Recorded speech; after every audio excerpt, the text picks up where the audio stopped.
definitely. Well, speaking about things blowing up, let's talk about that market. Man, things have changed a little bit.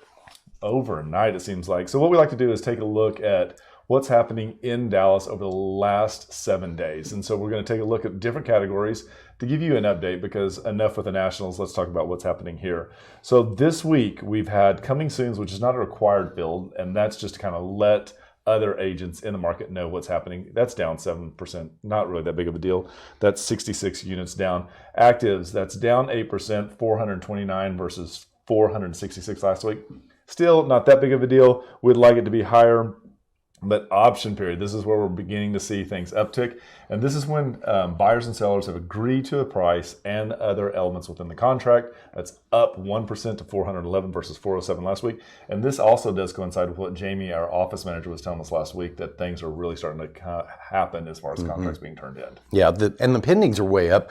Pendings are up 34% week to week. There was 232 pendings last week in Dallas County. Solds were up 15%. Which is 363 homes that sold in Dallas County through our MLS last week.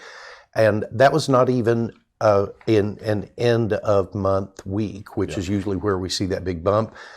Conforming rates went down just a smidge, 6.458, which, you know, most of the economists that we listen to say that's where we're going to be. And we might see them come down a bit next year, but we're not going to see threes again. I think that we are seeing more and more of the buyers that we're working with understanding that this is the new norm, and it just kind of feels okay. The volatility, I feel like, has subsided within the market, and I feel like that is always one of the elements that really kind of pulls buyers back when they're not sure.